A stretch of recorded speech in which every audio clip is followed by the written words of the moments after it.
Mas aí com a pandemia me lembrou que não dá pra gente ficar só com consultório particular, né. Foi aquele baque na pandemia, né, de fechar consultório e não ter suporte. E o funcionário público te dá essa segurança, né, essa estabilidade de que mesmo em situações difíceis você vai ter um suporte. São tantas atribuições que ainda não estão em funcionamento, não tem como não ter um crescimento do número de peritos, né? A lei é super abrangente, eu acho que até metade das funções ainda não estão sendo totalmente realizadas pelos peritos médicos federais. A gente vê a carreira, né, na contramão da medicina, em termos de trazer para o médico ali, né, algo que a gente não encontra na assistência, né, que é essa previsibilidade, né, essa qualidade de vida, poder dormir em casa todo dia. Se fosse eu hoje em dia, eu voltasse no tempo lá 15 anos, eu teria feito concurso.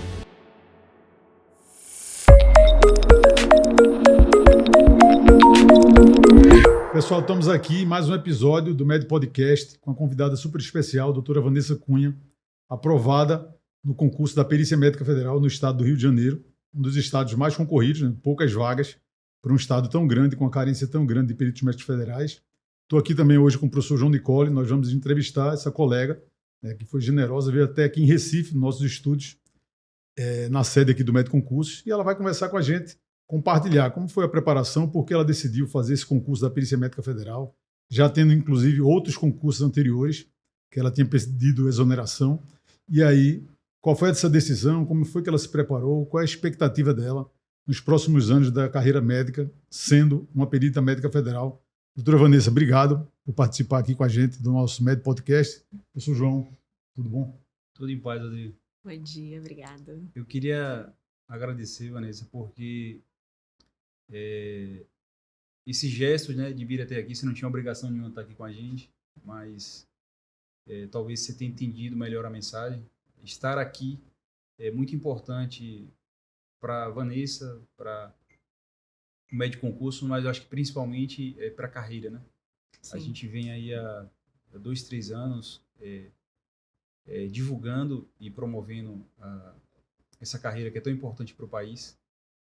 E daqui a pouco a gente vai entrar na história, né? Vou fazer as perguntas para você, mas assim, muito obrigado, tá? Acho que assim, compartilhar a experiência, né, aqui, para que a gente multiplique isso e divulgue para outros colegas que desejam isso também, vai ser importante para todo mundo. Obrigado, viu? Eu que agradeço, bom dia. Foi ótimo, porque é uma forma de agradecimento também, sempre fui muito bem recebida, sempre fui muito bem atendida por todos do grupo, né, do curso. Então, é uma forma de agradecimento e de incentivo para outras pessoas de confiarem no curso. Excelente. Eu vou começar perguntando aqui qual foi a decisão, né, de se preparar. Se você já conhecia a Perícia Médica Federal, já conhecia essa carreira, e qual foi a decisão de se preparar para o concurso, né, nesse momento específico que a gente vive da medicina brasileira? Não, conhecia muito por alto, né? Sabia que existia perito do INSS, mas não sabia de onde eles vinham, qual era o concurso.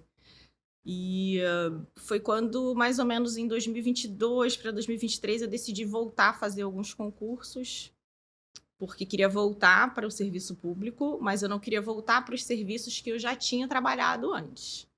Já tinha sido do bombeiro, fiquei um mês no bombeiro, não me adaptei. Depois fui servidora do estado, depois município foi que eu fiquei mais tempo, que era imposto de saúde. E quando foi em 2017, eu pedi exoneração de todos os lugares, não trabalhei mais em serviço público, fiquei só no meu consultório particular, que estava dando certo, até hoje dá certo. Mas aí com a pandemia me lembrou que não dá pra gente ficar só com consultório particular, né? E aí foi aquele baque na pandemia, né, de fechar consultório e não ter suporte.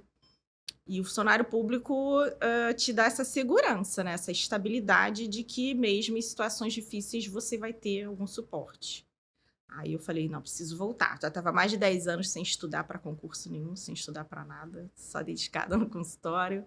E eu comecei a procurar alguns concursos que eu poderia me identificar, tanto do trabalho quanto de remuneração, né? E os dois que eu vi que tinham entre carga horária e remuneração melhores era o de legista. E encontrei esse, quando eu digitei, né? Agora tem algoritmo no Instagram. E aí apareceu perícia médica. Aí eu fui me formar melhor. E aí, quando foi, acho que início de 2023, quando eu digitei, aí eu fui ver e apareceu uma propaganda do MedPerícia, né? Era MedPerícia. Aí ia ter uma live. Aí eu falei, vou participar, né? Não custa nada. Aí, quando eu participei da live, logo da primeira live, eu gostei, né? Eu falei assim, é isso. É um trabalho que, por mais que a gente tenha que se dedicar todos os dias, mas você consegue fazer outras coisas, né? Consegue trabalhar em outras áreas da medicina também, então eu conseguiria manter o consultório. E com um salário excelente. Dentro do serviço público, hoje em dia, para médico, eu acredito que seja um dos maiores salários e também de progressão de carreira, né? Além de ser uma carreira federal, é diferente uma carreira estadual, municipal, de uma carreira federal. Então, eu falei assim, é isso. E aí, logo naquele mesmo momento, foi em agosto de 2023, eu já assinei o curso e acreditei e comecei a me preparar, montar um cronograma de estudos. Não tinha assim, ainda aquela previsão exata do edital, né? Mas a gente sabia que ia sair. E, se eu não me engano, logo no final do ano, saiu a questão de quantas vagas iriam pedir. O ministro falou, mais ou menos, falei, vai sair. E comecei a estudar e fui estudando até sair o edital. Massa. Eu gosto sempre de visitar a história, né, para falar um pouco sobre a PMF, porque a PMF ela não nasce PMF, né? Se a gente vai para a história da categoria, a gente nasce ali em 2004, 2005, né, com perícia médica previdenciária, e naquele período, naquela data, a carreira inicia com uma remuneração muito baixa, né? Acho que, se não me falha a memória, a carreira inicia com um salário de R$4.000, 40 horas semanais, né, com a necessidade de bater ponto, né? Imagine, o perito lá atrás, você entrava, ingressava, quer dizer, uma atividade tão importante, mas ele ingressava com uma remuneração baixa e tendo que ficar 8 horas na agência do INSS, né? Era vinculado à agência. Mas, já naquele primeiro concurso, né, entra um perfil de servidor muito engajado e preparado, né?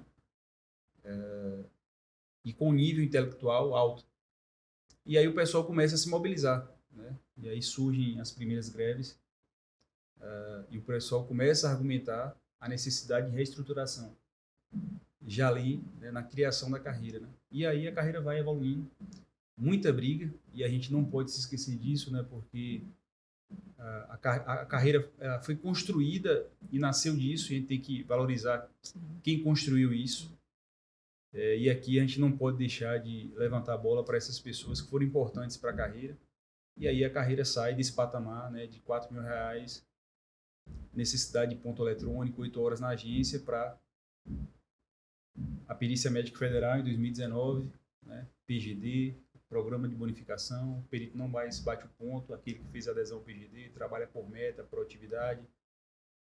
Sai ontem, né, fez uma publicação, saiu o SAB, né, o SAB ficou inativo a partir de ontem, e agora, segunda-feira, definitivamente com um sistema próprio, né, o PMF Perícias, mais moderno, mais, enfim. Mas tudo isso construído ali com muita união, né, que a gente vê pouco hoje na medicina, e a carreira, enfim, vem se mobilizando cada vez mais, né, em relação a isso, né, a melhoria das condições de trabalho e também melhoria na prestação de serviço, né, porque se você vai conversar com o pessoal que entrou lá nos primeiros concursos, você vai perceber que é um pessoal que não está preocupado apenas em melhorar sua própria remuneração, né? Um pessoal que está preocupado em melhorar a prestação de serviço à população, à sociedade, né? Porque isso também, de certa forma, retorna para a imagem da carreira, né? E aí eu queria que você falasse sobre isso, né? Porque a gente vem, a medicina vem num decrescente, reflexos ali dessa relação do mercado, né? Oferta, muita formação médica aí de escola, mas a carreira, diferentemente da medicina, ela vem no ascendente, né? Em relação principalmente depois de 2019, com a criação da Perícia Médica Federal, né? Exato. Várias Sim. atribuições, ganhando um status de carreira de Estado, realmente, não sendo da autarquia do INSS. Isso fez uma diferença grande, que é, inclusive, o que eu discuto muito com o João aqui, né? São tantas atribuições que ainda não estão em funcionamento, não tem como não ter um crescimento do número de peritos, né? Sim. Porque a lei é super abrangente. Cada vez mais. Eu acho que até metade das funções ainda não estão sendo totalmente realizadas pelos peritos médicos federais. Mas vá. E assim para concluir e fazer pergunta, a gente vê a carreira, né, na contramão da medicina, em termos de trazer para o médico ali, né, algo que a gente não encontra na assistência, né, que é essa previsibilidade, né, essa qualidade de vida, de poder dormir em casa todo dia. Isso é uma exceção hoje na medicina, né? Sem dúvida. E você citou muito bem essa questão, né? A pandemia foi um divisor de águas, fez a gente refletir bastante, né, sobre essa construção da carreira. E eu queria que você falasse um pouco sobre isso, né? Qual é a sua expectativa em relação à carreira? Né? Particularmente, eu criei muita expectativa em vocês, né? Quem já está lá, né, também está criando muita expectativa em vocês, porque a sensação que a gente tem é que a gente está passando um bastão para vocês, né, para que vocês carreguem esse bastão e melhorem ainda mais a imagem da carreira, né, melhorando a prestação de serviço à população, mas também se engajando, né, e preocupado ali em aprender, né, indicadores de gestão e melhorar o serviço chamado PMF. Eu acho sem dúvida nenhuma, hoje em dia, quem pode se dedicar inicialmente para a carreira do concurso, né? Isso até é uma questão que eu conversei com algumas pessoas que são mais jovens, eu já tenho mais tempo de formado, já tenho uma certa estabilidade, mas algumas pessoas que passaram, a gente tem grupo de Zap que a gente conversa, troca mensagens, e aí ficaram assim na dúvida, poxa, mas vou assumir, é distante, e eu falei para todos eles, assumam, vocês são jovens, depois vocês conseguem voltar para outra área que vocês queiram, depois vocês conseguem fazer outra especialização. Falei, se fosse eu, hoje em dia, eu voltasse no tempo lá, 15 anos, eu teria feito concurso. Não fiz na época, nem me lembro de ter visto o concurso, não era tão falado assim. E seria a primeira opção. Primeiro, dedicar a carreira, que eu acho que hoje em dia, no Brasil, é uma das poucas em que você ainda consegue, né, ter uma certa estabilidade. E ainda tem a questão de, depois de alguns anos, você pode, se precisar, pedir transferência. Então, você consegue se movimentar e você consegue ter um tempo livre para se dedicar para outras áreas da medicina também, né? Então, eu acho que isso da carreira, isso é um diferencial. Então, eu sempre digo para os mais novos, eu falo, não abram mão da vaga de vocês. Assumam e depois vocês veem como é que vai ficar, porque não dá para abrir mão de uma vaga dessas. A tendência no Brasil é ter cada vez menos vagas, né, em bons serviços de medicina, porque aumentou muito a concorrência, tem muito médico, então vai ficar cada vez mais escasso, os concursos vão ficar cada vez mais concorridos e o Estado vai enxugar, acho mais, né? Acho que vão ter mais concursos para algumas áreas, mas para outras não. Principalmente questão municipal, estadual, eles estão hoje em dia terceirizando muito. Então, por exemplo, lá no estado do Rio, não tem concurso há 15 anos também. O último concurso do município foi o concurso que eu entrei em 2011. Não teve mais. Então, todo mundo saiu, a grande maioria saiu porque não quis mais ficar, por conta do salário que era baixo, não teve mais. Então, todos são terceirizados. E você não tem estabilidade nenhuma, né? Mas eu pretendo me dedicar, é o que eu queria realmente, para poder me dedicar entre a carreira e manter o meu consultório. Mas, sem dúvida nenhuma, eu acho que a carreira te dá muito essa projeção também, né, nacional, de ter contato também com outras especialidades, com colegas, de tirar dúvida. E você consegue atender a população de uma outra forma. Eu sempre gostei do SUS. Por mais que todo mundo diga, eu fiz toda a minha formação médica no serviço público. Faculdade, as 2 residências, então a gente acaba se sentindo um pouco responsável e respeito por essas pessoas que estão ali no SUS. Né? E é uma forma de você ter contato com essas pessoas e gerar uma disponibilidade, um atendimento, uma atenção diferente da atenção primária. Mas você consegue, sim, gerar um benefício gerar algo para aquela pessoa que vai ser positivo, né? Sem ter que estar ali no plantão, batendo cabeça no plantão, mas você está ali todo dia conseguindo dar atenção para essas pessoas. Então, tenho certeza que eu vou me adaptar bem, nesse eu não vou querer sair. E vou ficar até quando me expulsarem lá na PEC da Bengala, lá com 70 anos. Aí eu saio. Uma coisa interessante que eu acho que vai acontecer com muitos colegas, que acontece tanto quem faz medicina legal quanto quem faz o concurso da Perícia Médica Federal, é conhecer uma especialidade que é pouco conhecida dos médicos, que é a especialidade de medicina legal e perícia médica. Eu me dedico a ela exclusivamente há 15 anos, não faço medicina assistencial há 15 anos, há mais de 15. Não conhecia também quando fui chamado para trabalhar nela. E me apaixonei e desisti até de fazer a residência que eu ia fazer, que era ginecologia e obstetrícia. E aí é uma especialidade muito generosa porque permite que você trabalhe em outras áreas, como a perícia médica judicial. Sim. Permite que você trabalhe quando você estiver nos últimos anos da sua carreira médica, ou seja, lá perto da aposentadoria, aposentados. Muitos legistas terminam virando peritos judiciais depois da aposentadoria, muitos PMFs também, porque a base do conhecimento é a mesma, né? E você vai começar a ter a possibilidade de atuar na especialidade, uma especialidade que pouca gente ainda atua, que tem uma boa remuneração, né? Então, muitos entram na especialidade porque quer o melhor concurso, não porque sonhava em ser perito, né? Isso a gente tem que ser bem, bem claro, né? Quando a gente vê a maioria dos colegas legistas e também da Perícia Médica Federal, vem um propósito interessante, né? O que você comentou, ver que tem a afinidade de trabalhar nisso, mas não era o sonho que estava na faculdade. A gente tem até um aluno, foi engraçado, ele mandou uma mensagem: pô, ninguém nunca pensou de fazer concurso na faculdade, vocês ficam toda hora concurso, ninguém sonhou, você é legista. Mas exatamente isso, a nossa mensagem é exatamente essa: existe um caminho complementar que ninguém falava, ou falava-se pouco na faculdade. Medicina legal é uma disciplina que é vista de maneira muito superficial na maioria dos cursos médicos. Eu estudei aqui na Federal, também foi assim.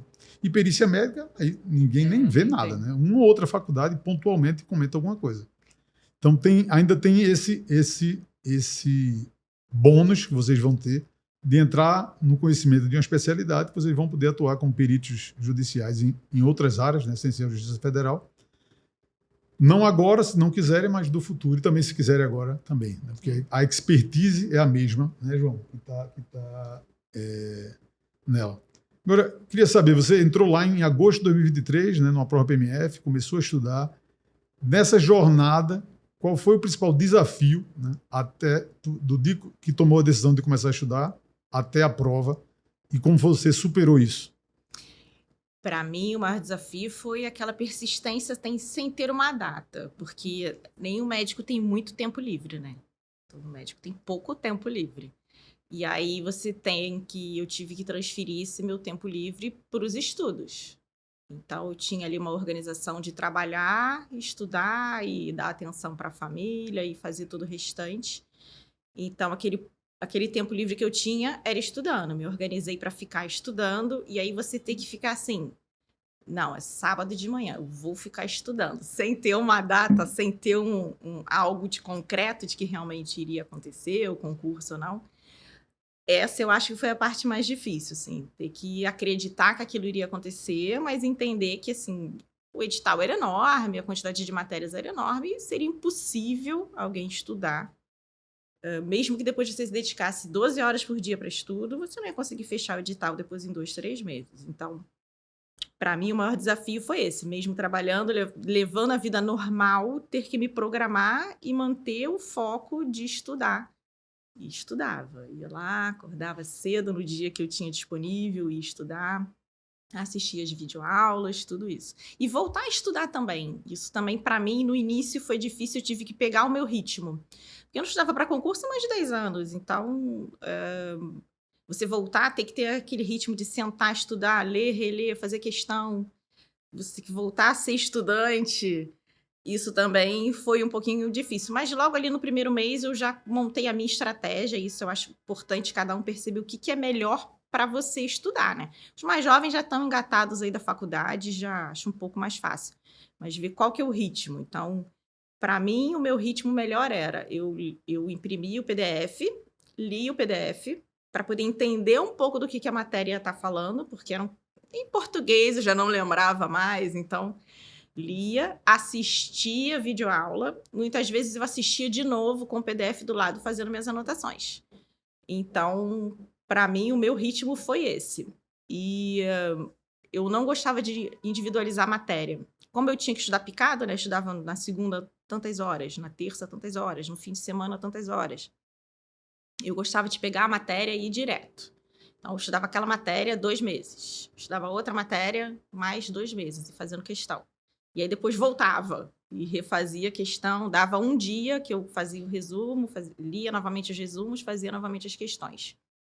Mas eu acho que cada um tem o seu jeitinho de estudar e tentar encontrar esse jeito na rotina de como que é melhor para você estudar. Tem gente que não gosta de videoaula, tem gente que não gosta de PDF. E tudo bem, contanto que consiga ler ali o material, mas eu acho que o material ajuda muito a organizar isso, né? A ordem também de estudo. Se você for ler o edital, você for seguir a ordem do edital, não faz muito sentido. Então, com o curso, ele organiza a melhor ordem para estudar constitucional, a melhor ordem para estudar português, a melhor ordem para você ir entendendo, né, as ideias, uma ideia e ir juntando na outra, e você conseguir realmente entender a matéria. Mas, sem dúvida nenhuma, o maior desafio foi acreditar que ia acontecer o concurso e estudar, mesmo naquela época, sem ter uma data, né? Acho que é importante começar antes. Isso me faz pensar aqui na importância da ambiência, né? Eu nunca fui um aluno brilhante, era aquele aluno de recuperação, né? Prova final. Mas por circunstâncias da vida, em algum momento lá atrás, eu precisei sair, né, da casa dos meus pais e fui morar com meus primos em Salvador. Até então não tinha a decisão de fazer ou não medicina. Isso nem passava na minha cabeça, né? Porque eu era muito imaturo, era muito brincalhão, né? Não estava preocupado em estudar, mas acabei fui morar no apartamento de meu avô, né, com mais 3 primos, e eram primos que eles já tinham decidido o que fazer, já estavam focados, né, em fazer a faculdade de medicina, estavam estudando para isso, e de uma hora para outra, né, por um problema familiar e financeiro, eu saí da casa dos meus pais e fui morar com eles no apartamento de meu avô em Salvador, né. E aquilo para mim foi uma novidade, né? Porque eu estava sem ritmo de nada, né? Até estava sem entender o que eu estava fazendo ali, mas meu pai, não, você vai passar lá. Agora você vai estar em Salvador, morar com seus primos. Eu lembro até que quando eu cheguei no apartamento, né? Falei com meus primos e aí botei minhas coisas no quarto, fui direto para a sala. Achei televisão, né? E aí comecei, né? A assistir televisão, achando que meus primos fossem ficar comigo na sala assistindo televisão, e aí, para minha surpresa, eles continuaram no quarto estudando, né? Porra. Aí no segundo dia a mesma coisa, né? Eu na sala, eles estudando, no terceiro dia a mesma coisa, aí eu comecei a me sentir mal, constrangido. Falei, rapaz, eu tenho que começar a estudar aqui, porque não dá para ficar assistindo televisão, não. Aí comecei, né? A parar de assistir, aí em um determinado dia estudava 1 hora, no segundo dia começou a aumentar a quantidade de horas, 2. Aí quando eu percebi, eu tava no ritmo dos caras, pô. Estudando, regular, todo dia e tal. Chegou o final do ano, né, passei em 3 federais, né, para medicina. E, graças a Deus, e assim, os 4 hoje são médicos, né? Eu anestesista, Caio ginecologista, Igor cardiologista e Thiago uro. Todos netos do meu avô, né? Mas veja, eu tenho certeza hoje, convicção, de que se eu não tivesse naquele ambiente, eu não estaria aqui hoje, né? E essa é a percepção que eu tenho dos nossos alunos, né? E a pergunta que eu devolvo para você, né? Você acha que ter encontrado o perfil lá, médio perícia, né, médio concursos, de estar vivendo aquela rotina ali, né, e respirando aquilo, você acha que isso foi decisivo para ter essa regularidade? Porque assim, não é fácil, né, começar a estudar para um concurso como o da PMF em 2023, numa perspectiva que todo mundo falava contra, né? O concurso não vai sair, a carreira vai ser terceirizada, vai acabar, esqueça concurso, pô, 2 charlatões aí, né, nas redes sociais, né, tentando vender alguma coisa para você, não caia nessa. Mas você acreditou, né, como muitos, e não, estou respirando isso aqui e seguiu em frente. Eu queria que você falasse sobre isso. Você acha que a ambiência contribuiu, de certa forma, para te manter motivado ali, estudando? Sim, sem dúvida. Sem uma organização e sem sem essa constância de postagens de aulas, do grupo, logo assim é formado um grupo no Zap das turmas, então um incentiva o outro, né, a estudar, de ter que cumprir aquele cronograma, né, quando saía aquele cronograma da semana que a gente olhava ali a quantidade de matéria, eu falei, tô bem atrasada, então deixa eu sentar aqui. E isso era uma coisa que me deixava, assim, ansiosa. Eu sou virginiana, eu era daquelas que eu queria sentar e eu sigo o cronograma, eu sou a primeira a chegar, eu quero seguir o cronograma. Então, isso ajudou muito. Tanto que isso é muito parecido, eu lembrei muito da época de cursinho pré-vestibular. E aí, o cursinho que eu me identifiquei na época do cursinho pré-vestibular, ele era um cursinho assim também. Tudo organizado, o cronograma, e é o que mais aprova no Rio de Janeiro para medicina até hoje. Então, eu falei assim, eu preciso de uma coisa assim, que me ajude a me organizar, que tenha as aulas ali semanais. Então, tinha aquele cronograma semanal de estudo, de tirar dúvida, de fazer questões. Então, sem dúvida nenhuma, isso me ajudou. Porque você fazer sozinho é muito difícil. Você chegar e se organizar para um concurso assim sozinho. Ainda mais uma pessoa. O médico ele não é caracteristicamente concurseiro, né? É diferente de advogado, pessoal que já sai da faculdade já super concurseiro, que já faz 1000 concursos e estão acostumados. A grande maioria aí dos que fizeram e dos que passaram nunca tinha feito concurso ou fazia muito pouco. A gente já não tem esse hábito de fazer concurso, de entender as bancas, de entender o que aquela banca pede, como que ela cobra. Então, essa organização, sem dúvida nenhuma, é muito importante. E até um colega lá do Rio, quando falou, ventilar agora isso, de que ia sair o concurso de legista para o Rio, perguntou assim, o que eu faço? Que curso que eu faço? Eu falei, não vai fazer, não vai de concurso. Aí ele perguntou assim, é igual aquele curso, posso falar o nome lá, de vestibular, que a gente fez? Eu falei, é igual. Ele pega pela mão, ele te dá semanalmente que você tem que estudar. Ele falou, não, preciso assim, se me deixar largado, eu também não vou estudar. Aí ele fechou, né, o curso e está estudando de legista também, porque a gente precisa disso, né, essa organização, né, vai estudar isso, essas matérias, nessa ordem, isso sem dúvida nenhuma, para mim principalmente foi essencial e eu acho que para todo mundo, né, ter essa organização. Perfeito. Isso é importante porque a gente trabalhou muito para construir a metodologia, né, e o Aprova PMF. Lançamos, inclusive, primeiro o metodologista, né, no início de 2023. A gente trabalhou muito construindo toda essa metodologia, toda essa estrutura robusta que ia vir por trás, entendendo exatamente isso. Primeiro que tinha que ser uma coisa feita para médico, com a carga horária compatível com a vida da gente, de médico, de trabalhar, de dar plantão, de ter consultório, né? Além das questões pessoais, né? Nossa agenda diferente de todos os outros profissionais. Poucos profissionais de saúde, eu acho, parecem com a nossa agenda, os outros não sabem nem o que é isso, né? Sim. Eu acho até engraçado de vez em quando, né? Quando tem uma postagem lá, sexta, o pessoal gosta de postar, né? Meio-dia, sextou, né? Não está trabalhando. Eu digo, pô, isso não é postagem para médico, né? Porque está todo mundo trabalhando, alguém tem que estar no plantão, sábado de manhã, sábado de noite, domingo de manhã, domingo de noite. Tem coisas que não param, né? Porque entrou no final de semana. E o perfil do concurseiro das áreas jurídicas e administrativas é totalmente diferente. É aquela pessoa que, primeiro, às vezes, entra numa faculdade só para fazer o concurso, ou seja, ele quer o título daquele concurso que ele quer ser, e muitas vezes ele cria uma estrutura, ou o cônjuge de trabalho, ele só estuda, é um concurseiro profissional, ele estuda 8 horas por dia numa sala de estudo, em casa. É totalmente diferente do médico. Esperar isso do médico era não entender a realidade, né, da carreira, da categoria. E aí a gente estruturou isso, né, esse ritmo semanal, né? Eu fiz até uma live com o Taliuri, um dos aprovados da gente também, e ele dizendo isso. Eu gosto tudo organizadozinho. Quando eu vi, tem um cronograma aqui, ele tinha entrado em outro curso, dava todas as aulas de uma vez só. Eu também cheguei a comprar um outro curso. Foi? Uns 2 meses antes, né? E muito famoso, é um dos principais aí, que mais aprova em concurso no Brasil todo. Mas quando eu olhei aquilo, eu falei assim, não vai dar. Isso. Eu falei, não dá.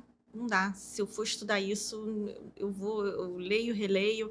A parte de medicina, principalmente, assim, muito deficiente. Muito fora, aproveitam aulas de outras carreiras. Então, não era médico dando aula também. Então, assim, é diferente. Então, aí eu falei assim, não vai dar. Não vai dar. E tinha ido indicada por pessoas da família que fazem concurso, falavam, não, esse é o melhor curso para concurso. Aí foi quando bateu aquele desespero, eu falei, não vai dar. E aí eu comecei a procurar, foi quando apareceu no algoritmo, né? E aí eu falei, não, tem que ser assim. Tem que ser organizadinho, tem que ser separado, tem que ser médico para médico, senão não vai fluir. Para mim também fez muita diferença isso. Esse concurso precisava e precisa, quando não precisando, de uma especificidade muito grande. Né? Não é um concurso jurídico tradicional, não tinha um histórico, né, de concurso, isso fazia uma diferença também. Né? Nós percebemos logo que a prova não ia ser parecida com os 2 concursos anteriores, 2010 e 2011, e até nisso nós acertamos também em cheio. Entender aquilo foi essencial para a gente construir todo o curso, que o perfil das bancas vinha mudando nos últimos 5 anos. Tudo que a gente discutia, o João corrigia muito, não vai ser assim, não vai ser assim, vai ser assado. Foi um tempo de muito estudo para poder construir a base do Aprova PMF, entendendo principalmente isso, não era uma prova de residência, e eu acho que é a mensagem principal que eu quero até deixar, você está assistindo aqui esse Med Podcast, primeira coisa, você vai tomar a decisão de estudar para esse concurso. Entender que isso não é uma prova de residência médica, é uma prova para a Perícia Médica Federal. Se você entender essa mensagem, eu já estou satisfeito, né, pelo Med Podcast de hoje. E até porque a residência ela está lá avaliando seus conhecimentos pretéritos, né, do que você estudou de medicina, se você está fazendo uma segunda residência, o que é que você deveria ter aprendido na residência anterior. E esse concurso, a gente entendeu isso muito cedo, ele vai querer selecionar o futuro servidor, o que é que ele precisa, as ferramentas que ele vai usar no dia a dia. Então, isso fazia com que a prova não fosse uma prova de residência médica, né? O conhecimento era outro.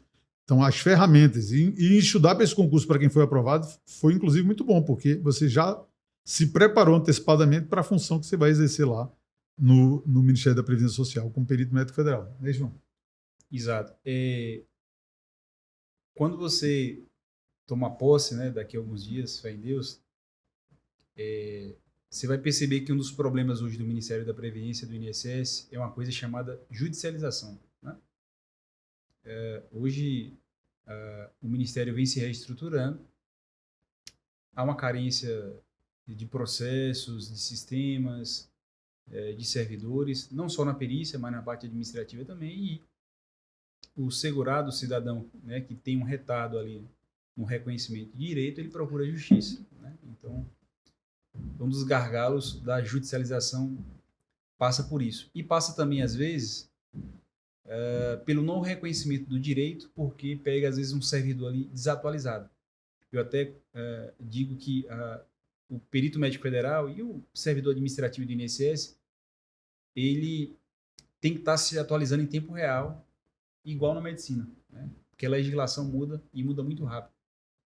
E o Aprova, ele tinha essa cara, né? Então a gente tinha uma preocupação muito grande de manter o aluno atualizado, porque a gente sabia que o Ministério ia filtrar servidores amparados e atualizados com a norma, né? Porque, veja, eu preciso de um servidor atualizado para evitar judicialização.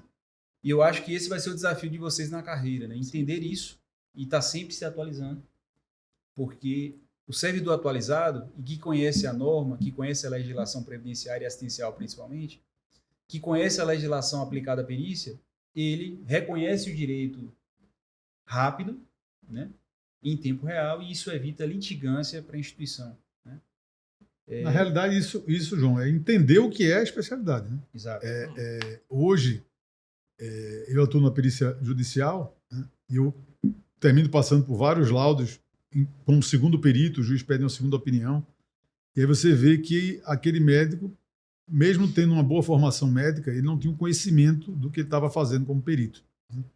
E é exatamente entender que a especialidade é aquela junção, é a interseção, inclusive o símbolo da especialidade é exatamente isso, é a interseção entre o direito e a medicina. Se você não conhece o direito daquela perícia que você está fazendo, muito provavelmente você vai cometer alguns erros, né, por desconhecimento técnico mesmo. Então tem que estar sempre ali atualizado. Esse é o entendimento da perícia. Então você está fazendo perícia civil, você tem que entender do direito civil que está lá relacionado. Você está fazendo a perícia trabalhista, você tem que entender o mínimo daquele direito. Você não precisa ser um juiz, um procurador, né? Não é isso. Mas tem que ter esse entendimento, né? E o bonito da especialidade é exatamente esse, é a gente conseguir trazer o nosso conhecimento médico para ajudar a administração ou o poder judiciário, né? Trazendo esse conhecimento que só o técnico, né? Sim. No caso o médico, tem para fazer.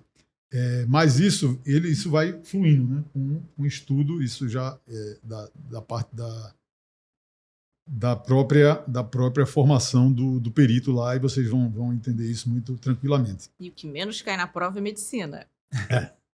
Você pode ser o melhor médico, o melhor clínico, o melhor cirurgião. Não é tanto a medicina que cai. O que mais cai é muito áreas específicas da medicina, mas principalmente direito trabalhista, legislação previdenciária. Então, assim, para quem estudou, a prova foi bem justa. Tá? Para quem estudou realmente, tinha, claro, como qualquer prova, qualquer banca tem uma pegadinha ou outra numa questão, um entendimento diferente, mas para quem estudou, a prova foi exatamente o que você precisa saber para ser perito. Muita legislação previdenciária, direito trabalhista. Então, se não estudou isso exatamente, não tinha como. Se acha que vai com conhecimento de cardio, de clínica, não vai fazer uma, duas questões, e mesmo assim, dentro da questão tinha o conhecimento da cardio, e depois ele perguntava uma outra coisa. Então, quando que foi a data de início da comorbidade, para você poder preencher, né? Então, pensar que o estudo tem que ser muito focado para isso. Você pode ser um excelente médico, mas se não estudar focado para essas disciplinas, não vai acontecer. Não vai conseguir tirar uma boa nota. Eu gostei dessa sua observação, que eu nunca tinha nem pensado. Realmente a prova ela foi justa para quem entendeu que a Sim. prova estava selecionando os melhores peritos para a função de PMF. Né? Realmente ela buscou, esse era o entendimento sempre da gente, né? Ela vai buscar o que você precisa saber para a carreira. Sim. Que é mais ou menos o que acontece também no concurso de legista. Né? Mas esse concurso ele ainda foi muito específico nisso. Né? O entendimento do dia a dia mesmo. Não era nenhum direito relacionado só ao direito. Era relacionado à sua atividade. E o concurso de legista também é um concurso que requer muito isso.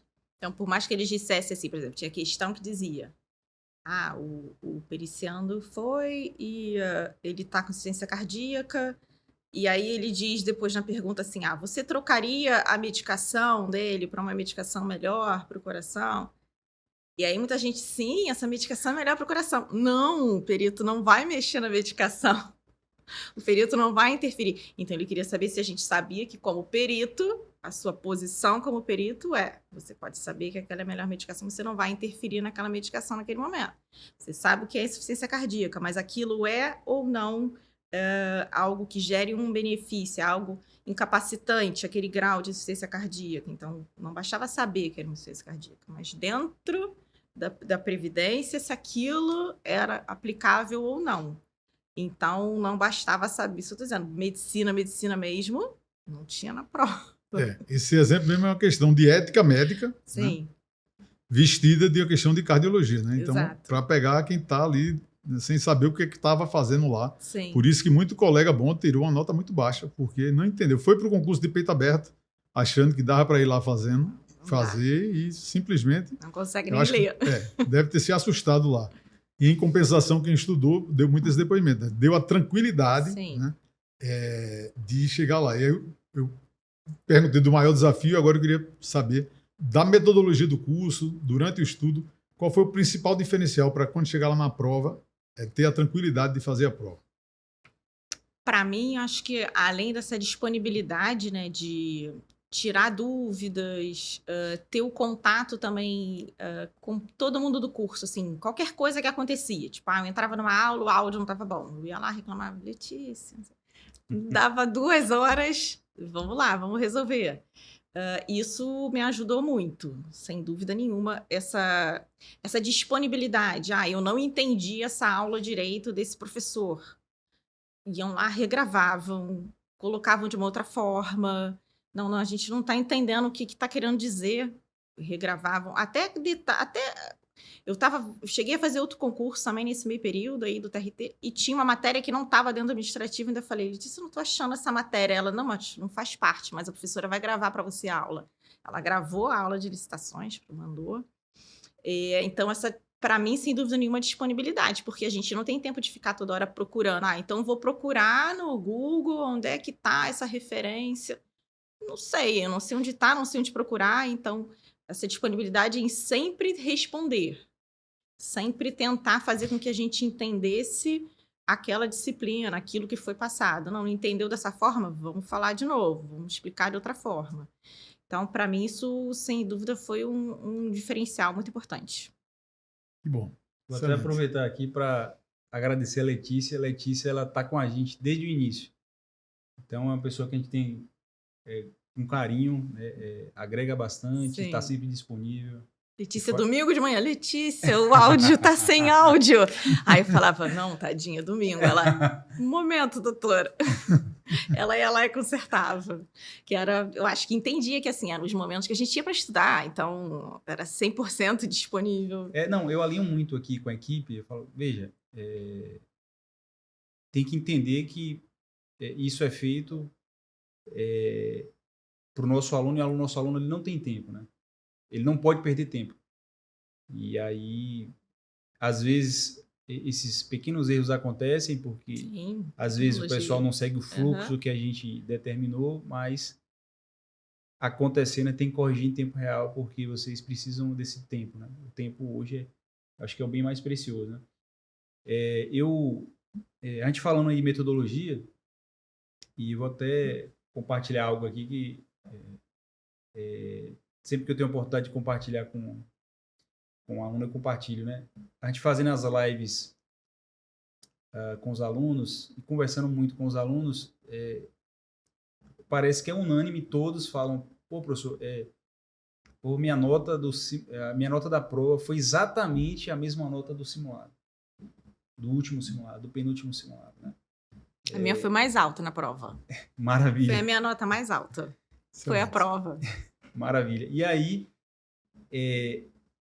nos bastidores, a gente trabalhava muito, muito mesmo, para deixar o simulado uma cara da prova, né? Eu falei, Rodrigo, pô, os simulados precisam ser a cara da prova. E assim, eu não tenho dúvida de que o simulado ajudou muito nisso, né? Porque a gente acompanhava do outro lado aqui as métricas dos alunos. A nossa plataforma, ela traz indicadores para a gente de desempenho, né? De progressão nas aulas, enfim. E a gente acompanhava a evolução de vocês. E eu queria que você falasse sobre isso, né? Qual foi a sua percepção sobre os simulados aplicados? Se você acha que eles trouxeram ali realmente, né? Qual o padrão da banca? Se isso ajudou a ajustar a direção, né? A entender o que é que precisava fazer no dia, na prova real, né? Sim, simulado ajuda você a entender como são as formulações das questões, né? Porque, principalmente determinadas bancas, como foi a Sebrasp, que certo e errado, você tem que entender a frase, o que ele está perguntando, se tem alguma pegadinha na frase, se tem uma palavra específica, exceto isso. Então, os simulados, eles te ajudam. Às vezes você acha que você sabe a matéria, mas quando você vai ler exatamente a questão, aí você fala assim, eu não percebi que ele falou essa palavra. E no simulado, eles mostravam muito isso, até as pegadinhas. E também depois as respostas das questões te ajudam muito a lembrar disso. Lê a questão, lê a frase primeiro, entende a frase, vê o que ele está perguntando daquilo. Ele quer que diga se está certo, se está errado, se está incompleto. E os simulados, eles foram ficando, o nível foi aumentando, né? Aumentando. Então, os últimos simulados foram simulados bem difíceis, mas foi ótimo, porque eu tirava sempre nos simulados, assim, 80 e poucos. Eu ficava, não, mas acho que dá, 80, a nota 80 vai ser a nota de corte. Mas mostrou que realmente o simulado, ele coloca o sarrafo mais lá em cima. E depois, tanto que na hora da prova, as questões que eu errei mesmo. Não foi porque não sabia ou me confundi na hora, alguma coisa assim. Mas o simulado, os últimos também foram difíceis, mas foram bons. Para quem estava estudando, foi importante. Porque depois, na prova, pareceu mais fácil. A prova parecia mais fácil do que os simulados. Então, dá essa tranquilidade aí de quando eu cheguei na prova, eu falei, não, é mais ou menos o que estudei. E principalmente as últimas aulas também. Aquelas aulas de revisão ajudaram muito.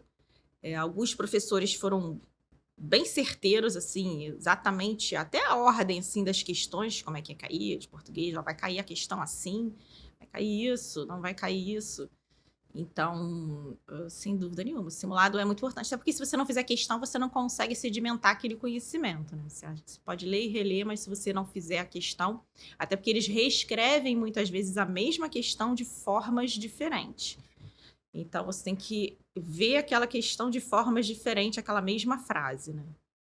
E se você for ver algumas provas anteriores, eles fazem exatamente isso. Então, o simulado, ele te ajuda a isso. Não, pera, essa frase eu conheço, essa regra eu conheço, essa lei eu conheço. Então, eu acho que o simulado me ajudou muito nisso. A ver até aonde que eu estava errando. O que eu não estou estudando. O que eu errava, eu voltava, estudava aquela matéria novamente, refazia as questões novamente, e eu entendia por que eu tinha errado. Mas tem que fazer o simulado. Tem que estudar e tem que fazer o simulado. Mesmo se não completou toda a matéria daquele período, daquele mês, né? É importante fazer mesmo sem ter completado a matéria. Tem até uma... Milena, né? Compartilhou comigo, disse que chegou na prova, né? Fiscal, né? Esperando dar o horário para entregar os cadernos, e aí quando recebeu o caderno, que sentou, que olhou, aí foi conferindo aqui, né, para ver se estava certo o número de páginas, o número de questões. Disse que teve uma crise de ansiedade. Ela fechou assim e falou: meu Deus, é apenas mais um simulado aqui, né? Todo mundo vai fechar quem é aluno do médio de perícia aqui vai fechar essa prova, vou ficar de fora. Teve uma crise de ansiedade, ela disse que teve que se controlar, né? Pediu para ir no banheiro. Aí se acabou, não, eu estou preparada, eu sei que é mais um simulado aqui, mas eu vou fazer uma boa prova. Quando eu acabei a prova, a gente tem que ficar esperando, né? Para levar, quem queria levar o caderno. Poucas pessoas na minha sala esperaram para levar o caderno. Eu fiquei lá esperando uma meia hora. Aí eu falei assim, eu vou, já marquei, mas ok, vou rever o que eu tenho certeza, quanto que eu vou tirar na prova. E foi mais ou menos o ponto que eu fiz. Massa. Então, eu falei assim, eu vou tirar ali entre 85 e 92, 93... contando aí com aquele descontinho do meio ponto, né? E aí, quando vi a nota, eu falei assim, foi realmente o que eu imaginava, né? Com 91. Eu até, veja, analisando hoje o edital, eu acho que você teve uma coragem que eu não teria, né? E a gente tem que valorizar isso, né? Que é uma coragem parecida com a de Alexandre, né? Porque, veja, analisando o edital macro, por mais que eu estivesse preparado no curso certo, eu não sei se eu faria, mesmo sendo do Rio, eu não sei se eu faria para o Rio. Porque foi um edital que trouxe um número restrito. Por 2 vagas, tá sacanagem. Concurso que não acontece há 15 anos. Sim. Estado populoso, demanda absurda pelos serviços da perícia, um cadastro reserva também minúsculo. Edital que eliminou quem ficou fora. Eu falei, rapaz, quer dizer, eu iria ou para a região norte ou para os estados ali com maior vagas, né? Ceará ou Bahia. Mas, enfim, eu valorizo, parabéns, né? Mostra... coragem ali, né? Que você tá confiante. Eu só precisava de uma. Exato. Essa frase é importantíssima, né? Que é o que eu digo, que é o mindset do aprovado. Foi o pensamento que eu tive na faculdade quando fui fazer o vestibular de medicina. Não interessa a concorrência. Eu quero uma vaga, vai ser minha. Os outros vão concorrer para as outras vagas. Né? Quando você olhava dentro da sala, né? Principalmente na época de vestibular, eram 50 por vaga na época de medicina. E aí, dentro da sala, eu olhava assim... Bom, ninguém daqui vai entrar, porque só tem 45 pessoas. Então, eu falei, não, vou entrar eu e o resto na outra sala que não entra ninguém. Então, eu sempre pensei muito assim, tipo, se eu quero fazer, eu vou fazer para o lugar onde eu quero fazer. Eu não vou pensar em me deslocar por conta do número de vagas, porque vai que depois não dá certo, né? Ou eu fico no lugar onde eu não queria. Então... Eu fiquei bem frustrada quando saiu a quantidade de vagas, né? 2 vagas. Eu falei assim, não, mas eu tô estudando. Eu falei, não, mas eu tô estudando, vou fazer, vai dar certo. E vai dar certo. A gente recebeu muita ligação também de alguns alunos pedindo indicação. Eu só acho que é melhor ir para o Sergipe, Ceará. Mas veja, isso é imprevisível, porque a concorrência só vai sair quando fecharem as inscrições. Sim. Então, não tenho como dizer que Sergipe tinha muita vaga, e a concorrência ia ser baixa lá, porque podia ser que ocorresse o oposto, né? Mas muita gente do Rio foi fazer prova fora de São Paulo, realmente colocaram para fora. Foi, então exatamente. Aí eu disse, não tem como a gente prever isso, né? E era realmente uma coisa que você só sabe depois da prova. É muita decisão pessoal, familiar, estratégica de se preparar para o concurso. E realmente terminou alguns estádios com um quantitativo pequeno de vagas, né? Mas outra coisa que a gente sempre falava, entender que concurso público, eles vão chamar todo mundo do cadastro de reserva, né? A expectativa é que encerre esse edital num prazo curto, né? Chamando todo o cadastro. E como o edital ele criou uma trava ali entre aprovados e reprovados, quando ele terminar de chamar esse cadastro de reserva, o concurso se encerrou, né? Mesmo Sim. tendo um prazo de 2 anos, que pode até ser prorrogado pela administração, mas com essa trava, quem foi aprovado, e o reprovado não pode ser chamado para nenhuma outra etapa do concurso. Essa questão do simulado é uma questão interessante que quem entendeu isso também, que precisava simular a prova, né? Seguindo a nossa metodologia, né? Inclusive, 2 pilares têm a ver com a questão, né? Direcionamento, conteúdo, treinamento e repetição. Então, 2 pilares importantes. Também é super importante entender isso para se preparar para esse concurso da Perícia Médica Federal, para o próximo concurso, né? Fazer questão de concurso e os simulados, e treinar e repetir com erro, né? Principalmente. Muitos alunos compartilharam até isso com a gente, né? O erro trouxe mais conhecimento errando na questão durante a fase de estudo do que o acerto. Até porque você tem que errar antes mesmo. Não Sim. pode errar no dia da prova. Né, João? Vanessa, você falou aí, né, que chegou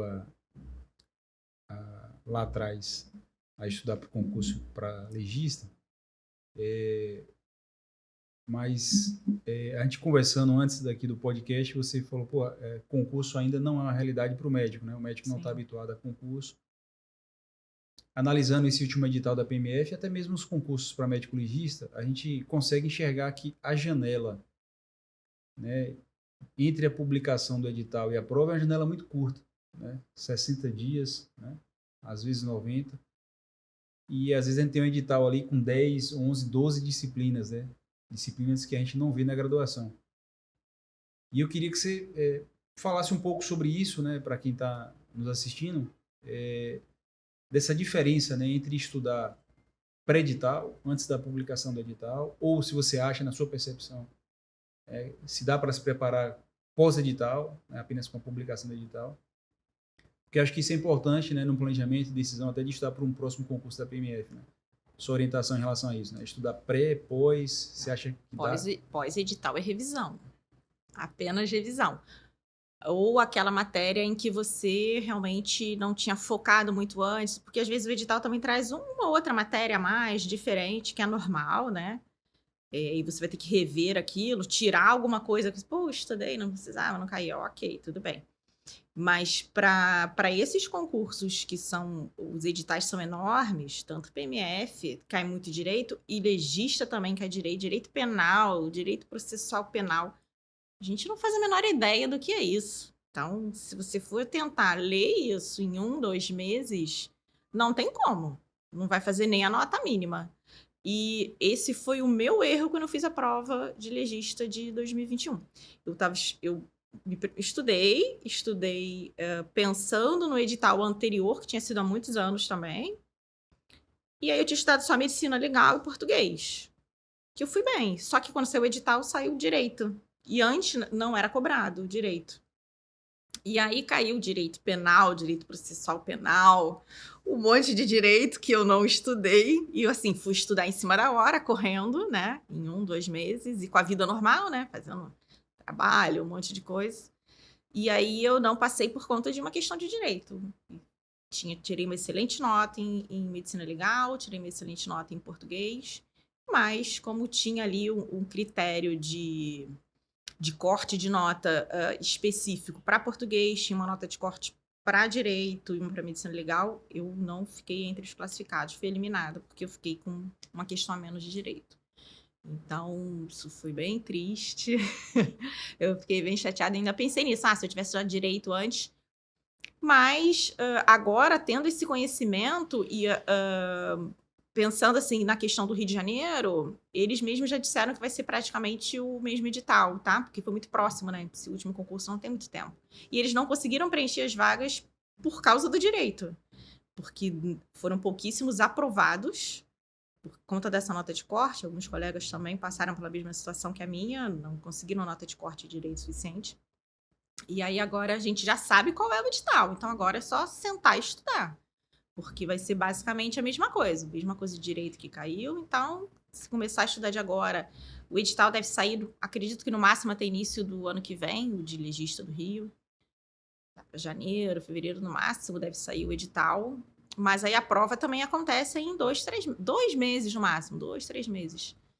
E não dá tempo. Então tem que estudar hoje, já começar hoje. Quem começar hoje já está um pouquinho atrasado para o de legista. Porque a matéria é muito extensa. E é uma matéria muito diferente, né?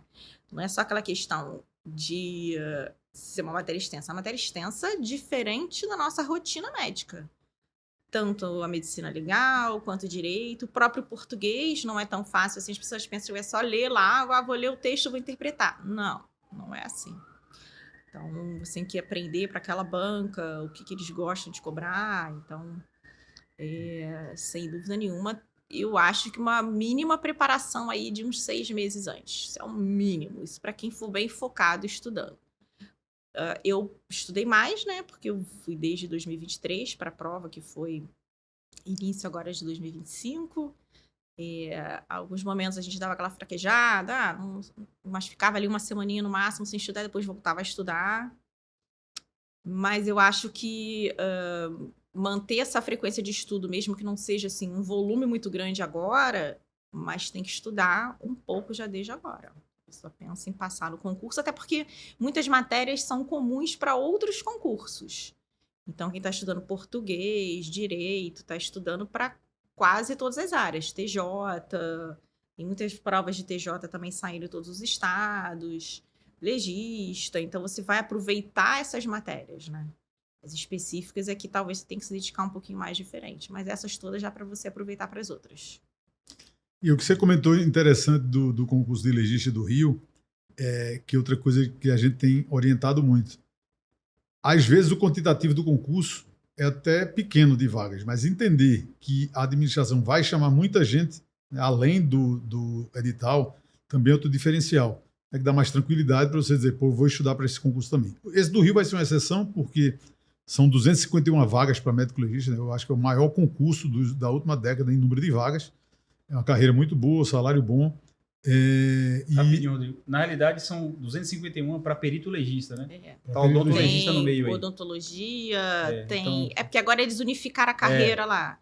Então, acho que tem também para biomédico, para fazer áreas de DNA. Então... Vai entrar como perito legista também. Isso. Mas deve ser um quantitativo maior. A gente acredita que vai ser acima de 200. Sim, nos últimos era assim, se eram 50 vagas, eram tipo 48 médicos, 2 odonto. Isso. Um quantitativo maior. E entender essa questão que vai chamar o cadastro de reserva todo, e a gente tem visto essa realidade nos últimos concursos. Por exemplo, concurso de Pernambuco, legista. Foi uma janela grande entre um concurso e outro, 8 anos. O concurso de 2016 ele chamou todos os aprovados. Todo mundo que foi aprovado foi chamado num período de 4 anos. O governo ainda pediu prorrogação. Até o concurso da Perícia Médica Federal é a realidade dessa, né? Então, 250 vagas, o governo já chamou 500 de uma vez só, está chamando todo mundo. Vai chamar o resto do cadastro de reserva, não tem como não chamar. E aí o de legista é a mesma coisa. Então, mesmo o quantitativo desse grande do Rio, a probabilidade de vir a chamar ou mais aprovados do que esse número é grande, porque o governo sempre ele guarda uma reserva, né, para a carência é sempre maior do que o número de vagas do edital. E aí, de acordo com o orçamento, ele vai chamando mais pessoas. Já tem uma estratégia para que não judicialize contra o Estado, né, querendo que chame lá o quantitativo de vagas. Então, ele vai administrando aquilo, então, entender que pelo menos o dobro de vagas, os últimos concursos da Perícia Médica Federal também tem ocorrido isso, 2010 e 2011. A gente está de novo na janela de oportunidade de 2 concursos, um próximo do outro. E a expectativa, inclusive, é que o próximo venha com quantitativo até maior de vagas para suprir mais de 3 mil peritos. É o déficit concurso atual. Médico, em média, eles chamam todos. Eu não me lembro um concurso médico que não tenha chamado todo mundo do cadastro de reserva. A minha realidade foi muito parecida com a sua. Eram 2 vagas para a minha PS. Na época a gente era vinculado à PS. Eu fiquei em terceiro, fui chamado depois. Mas chamou até a posição número 7, eu acho. Então, tem terceiro que eu tenho que chamar Vai até... chamar. Beleza, Vanessa. Eu queria também ouvir sua percepção em relação a essa palavra chamada de estabilidade, né? E a segurança que é uma carreira pública, né? O Serviço Público Federal, especificamente a PMF, né? E eu sempre digo isso a todo mundo, assim, eu vou sempre defender a PMF, né, a Previdência, porque tudo que eu conquistei foi por conta do serviço público. Tudo mesmo, né? Patrimônio, né, construir minha casa, consegui fazer minha residência, né, com horário especial. Então, tudo que eu consegui foi através da PMF, então não vem falar mal da PMF não, que eu não vou deixar. Mas eu sempre me dediquei muito, né, ao serviço público, ao que eu faço, né, ao que eu me proponho a fazer, eu me dedico muito, né, residência, exército, lá.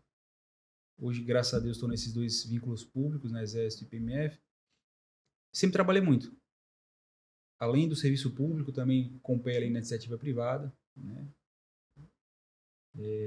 Mas tenho 42 anos, né? Me formei com 24, 25.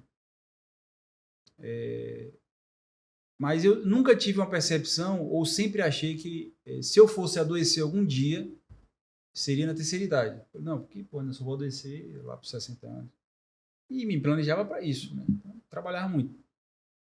Estava na cooperativa, quando eu vim transferido para cá, estava na cooperativa de anestesia também, onde trabalhava ali à noite, às vezes final de semana no privado. E teve um dia que me fez refletir bastante, né, sobre as escolhas que eu tomei lá atrás, que foi um dia de cirurgia, eu ia induzir uma artrodese de coluna, e o cirurgião, coronel lá do exército, pediu para me chegar cedo, ortopedista, falou, João, chega cedo para induzir anestesia, me passou a situação do paciente, beleza. E acho que foi na segunda-feira, cheguei cedo, né, para induzir a anestesia, para começar a cirurgia, uma cirurgia longa, ia terminar no turno da tarde. E aí, assim que eu entrei no bloco, comecei a preparar as drogas ali, eu comecei a sentir uma dor no braço, dor no braço, que ia pro peito, cheguei até a falar com o cirurgião, eu falei, pô, bicho, dá uma olhada aqui, tô com muita dor aqui no peito, no braço. Eu tirei a camisa assim, porra, você não dormiu de mau jeito não tô vendo nada não. E mesmo sentindo muita dor, eu falei, vou induzir aqui, né, para começar a cirurgia. Só que assim, foi evoluindo, né, de forma rápida a dor e a dificuldade para respirar, que na hora da intubação, eu falei, chama outro anestesista ali que eu não vou conseguir intubar não. E aí, eu acordei no CTI. E aí, quando eu fui ver, tinha acabado de ter um TEP com a trombose do braço esquerdo, né? Um tromboembolismo, trombosei todo o braço esquerdo, nada. E aí passei, sei lá, acho que 3 meses ali afastado do trabalho, né? E quando eu tava lá na UTI, eu falei, porra, graças a Deus que eu tenho esses 2 vínculos públicos, porque eu só pensava nos meus filhos, né? Então, mesmo afastado ali, eu continuei recebendo meu salário todo dia primeiro, dia útil. Eu falei, rapaz, se eu não tivesse esses cargos, né, como é que como é que eu ia pagar a escola dos meus filhos aqui, né, plano de saúde e tal. Então, aquilo para mim foi um divisor de águas, continua sendo. Eu estou anticoagulado, né, de forma perene, anticoagulação plena, porque foi sítio atípico. Consegui até na PMF readaptação, hoje estou no remoto.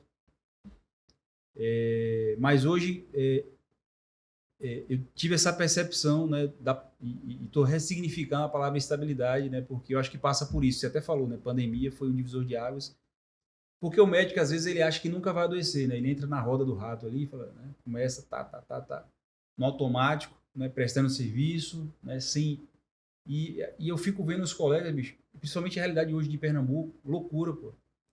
Os caras já saem da faculdade criando uma pessoa jurídica para começar a trabalhar, né? Uma insegurança absurda. Eu falei, bicho, sem condição.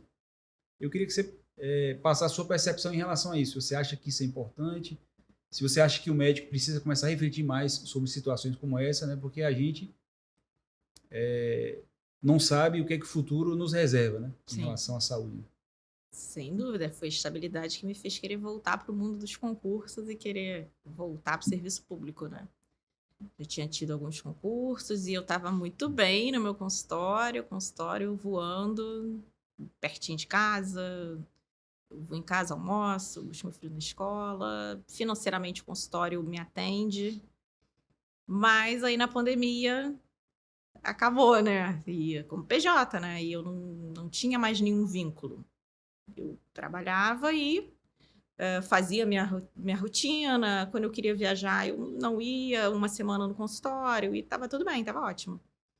E aí, na pandemia, em 2021, quando teve aquele pico da pandemia aqui no Brasil, né, de Covid, meu pai ficou doente, ficou muitos dias internado, eu fiquei acompanhando, e depois eu fiquei com Covid, precisei ficar internada também. E aí vem aquela longa recuperação, e aí no total foram quase 3 meses longe do consultório. E aí 3 meses, quem não trabalha não ganha, né? O PJ é assim, não trabalha, não ganha. E aí isso me assustou um pouco, não só a questão de não ter aquele valor naquele momento, mas de eu pensar que se eu precisasse de um suporte maior, se eu tivesse ficado com alguma sequela, eu não teria, né? Eu era contribuinte individual e aí sai de um valor X para um salário mínimo. Então, naquele momento, foi aquele momento que me fez falar, não, eu preciso voltar. E aí meu marido também é PJ, meu marido é engenheiro, então a gente falou assim, alguém tem que voltar. Não, vai você que é mais estudiosa, volta a estudar, tá acostumado, médico tá acostumado a estudar bastante. E aí foi quando eu pensei, foi quando eu voltei a pesquisar tudo isso e voltar a pensar nos concursos, porque eu tenho uma estabilidade financeira no meu consultório, mas eu não tenho uma estabilidade na vida de médico. Então, foi isso, exatamente isso que me fez voltar, porque se eu fosse pensar precisar financeiramente, eu não precisava, mas eu preciso dessa estabilidade.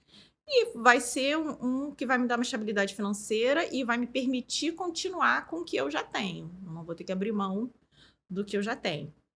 E para quem está começando agora, eu falo para os mais novos: pensa primeiro nessa estabilidade, pega o concurso e depois você faz o restante.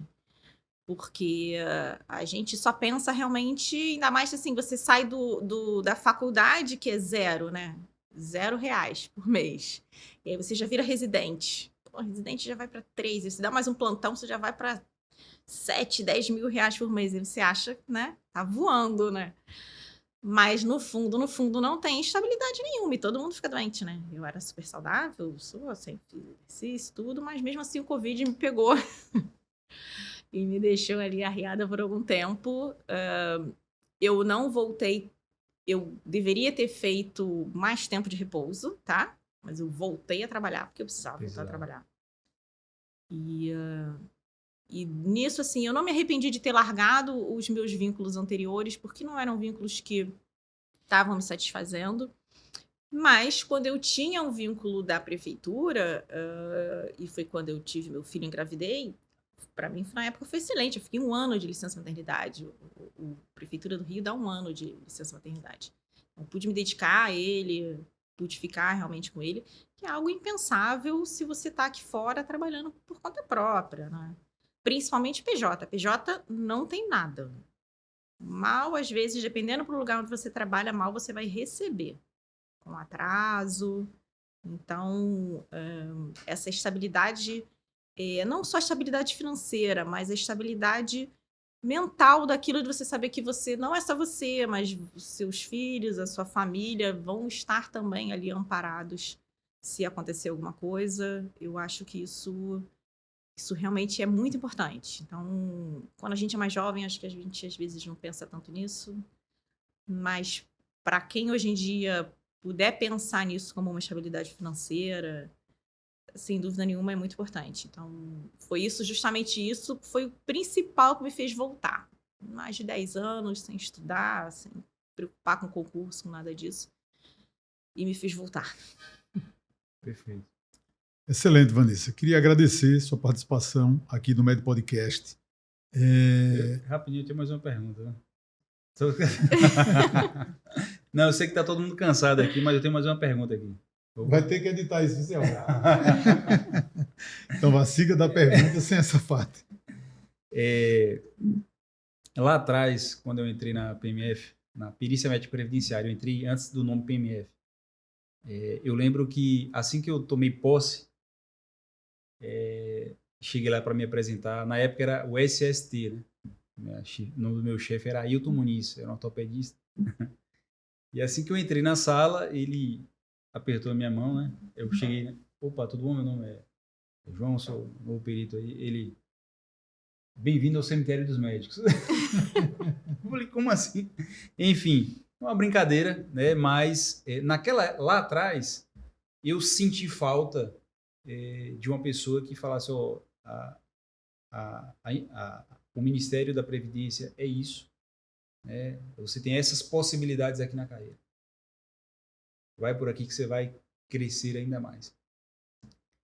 E eu acho que a gente tem, de certa forma, contribuído com isso, né? Divulgando, trazendo informações técnicas ali para os novos servidores ou até mesmo para os futuros que vão querer entrar na carreira. E às vezes quem está de fora acha que o trabalho do PMF é só na ponta ali, né? Uhum. Não é só fazer perícia, braçal, não é. Eu até faço uma análise até para o futuro de que o perito ele precisa ir além, né? Até porque o Ministério, até mesmo o INSS, precisa de mais do que está na ponta, né? A gente precisa começar a pensar um pouco mais sobre a gestão da perícia, a gestão dos serviços, das atividades médico-periciais, que são tão importantes e são inúmeras, né?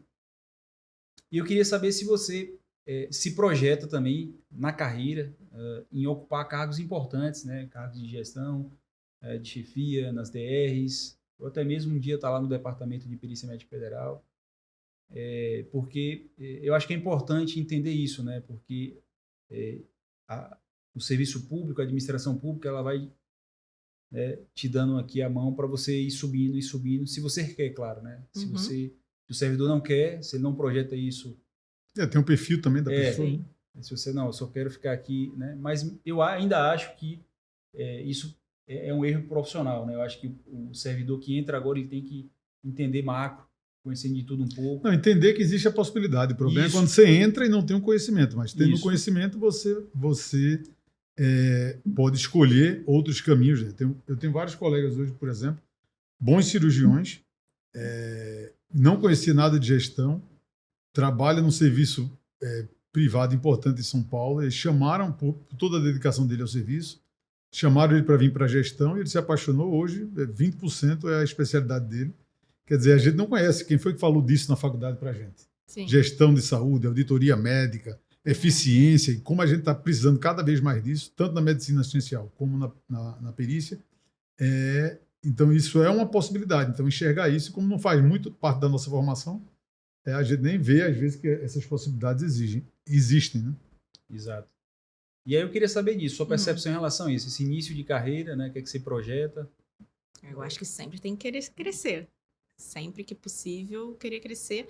E eu acho que a pessoa vai se achando também dentro da carreira, né? Gestão, muitas vezes atendimento interno, organização, auditoria, ir para a área de auditoria, que também é possível dentro da PMF. Mas sempre que possível, crescer. Eu sempre acho que se houver essa janela, essa oportunidade, e hoje em dia eu sei que eles oferecem cursos, oportunidade para quem quer crescer dentro da carreira, tentar sempre crescer dentro da carreira.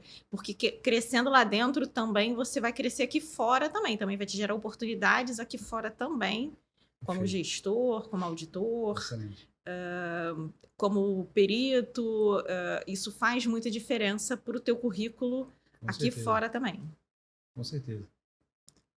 Excelente. Vamos encerrando aqui mais um episódio aqui do nosso Med Podcast. Agradecer aqui a doutora Vanessa Cunha, que veio até aqui os estúdios do Med Concursos, compartilhar a sua jornada como aluna, se preparando para o concurso da Perícia Médica Federal, compartilhar a sua vitória, o que foi a diferença, quais foram os desafios na preparação para o concurso da Perícia Médica Federal. E agora, além da sua especialidade principal, que é a endocrinologia, ela vai exercer agora a especialidade de Medicina Legal e Perícia Médica como perita médica federal, inclusive depois podendo fazer a prova de título e ter também o RQE de Medicina Legal e Perícia Médica. Enfim, agradecer, doutora Vanessa, obrigado por ter vindo aqui. Queria que você deixasse a última palavra para quem está pensando, sonhando no próximo concurso. Qual deve ser a inspiração para se preparar para o próximo concurso da Perícia Médica Federal? Eu queria agradecer sempre, eu fiz questão de vir justamente para agradecer sempre a atenção de todos do curso. Começar a estudar. Foi o que eu falei antes. Por mais que eu não vou me dedicar 10 horas por dia agora, mas se dedique 2 horas por dia, dedique 10 horas da semana para estudar. Nunca é demais conhecimento, sempre vai ajudar. E eu vou dizer, até quando eu comecei a estudar para o concurso, me ajudava muito até a montar os laudos para os meus pacientes no consultório. O que o perito precisava saber. Tinha aquela questão de a gente dizer, escrevo ou não escrevo isso? Escreve, o que você tem que escrever para o perito, para aquele paciente ser melhor atendido também durante uma perícia, até mesmo para a medicina do trabalho, dentro da empresa dele, o que era importante. Então, eu sempre acho que conhecimento sempre é bom. Então, para quem quer realmente a carreira, tem que começar a estudar hoje, agora, porque a gente não sabe exatamente quando vai vir próximo. Acredito que não demore muito, porque a demanda é muito grande, mas a matéria é muito longa também, muito difícil, precisa ir se preparando antes. E aquilo também que já tinha dito, ela vai te ajudar também para outros concursos. As matérias, muitas das matérias coincidem, e aí você pega o jeito. Tanto se você for olhar os aprovados, muitos foram aprovados para outros concursos também. Foi aprovado para o PMF, ele foi aprovado para aquela mesma pessoa para TJ, foi aprovado também para legista, e que pode parecer que são matérias completamente diferentes, mas não. No final das contas, uma vai ajudando a outra e te colocando nesse ritmo de concurso, de estudar, de fazer questão. Então, começar agora. Excelente. Então, mais um episódio aqui do Med Podcast. Se você gostou desse vídeo, deixe seu like aqui. Se ainda não se inscreveu no nosso canal, se inscreve para você receber notificações dos nossos próximos conteúdos. Até a próxima.